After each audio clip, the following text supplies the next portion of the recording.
Hello everyone, welcome back to the Force Galaxy. Hope you all are doing good. So in today's video we will going to discuss about the Apex scheduler.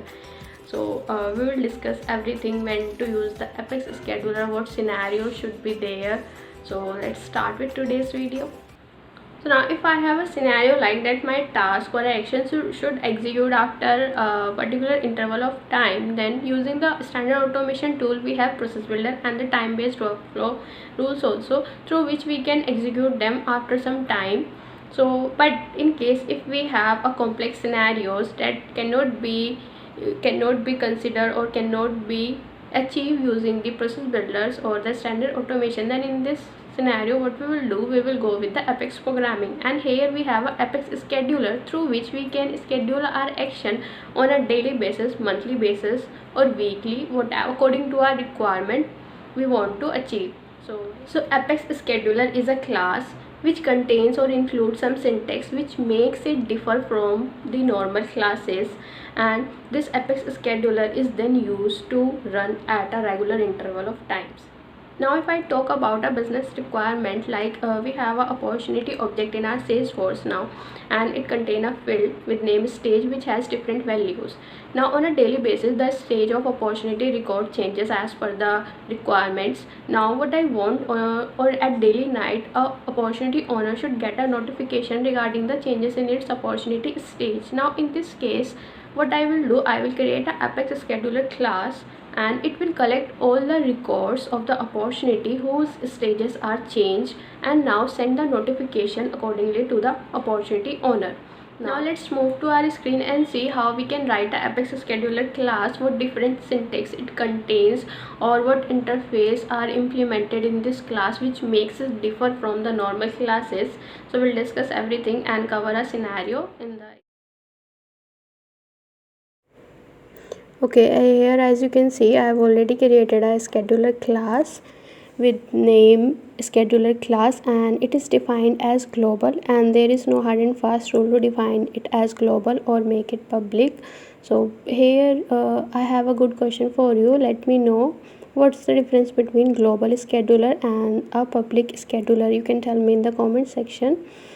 And now here as you can see this class implements one interface, that is the schedulable, and this interface, that the class that implement this interface can be scheduled to run at different intervals, and this interface has many methods and one of them is execute, which is used in this scheduler class, or we always use this execute method whenever we write our Apex scheduler, and this method contains one param, that is a schedulable context. Now in this method we write our logic which we want to perform using the Apex scheduler. So now let's write the logic according to our requirement. Let me share the scenario first. Here I am having a custom object broker. So on a daily basis I want to run my scheduler, and in this what I want, it should fetch out all the records, broker records with status as closed, and should delete all these records on a daily basis.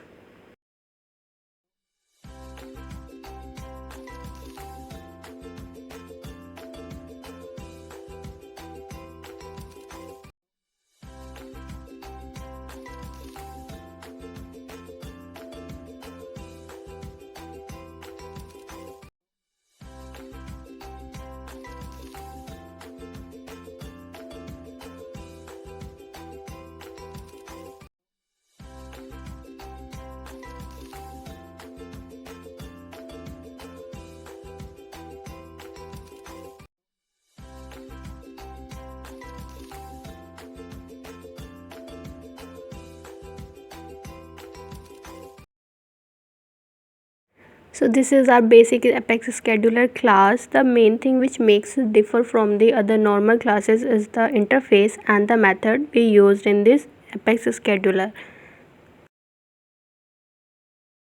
So here we have seen how we can write a simple Apex scheduler class which used to run our piece of code. Now what if I want to make a call out using the Apex scheduler? What different or what extra interface should be included in this? So now let's see about how we can make a call out using the Apex scheduler.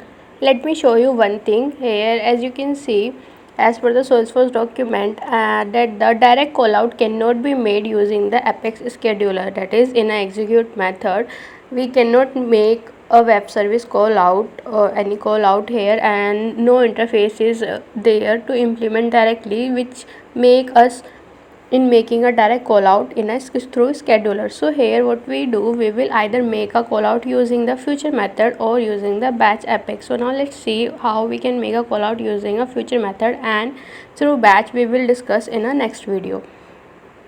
So here I will going to make a new method. This method will be of future type, and as this method is, we will make a call out using this method. So here call out equals to true.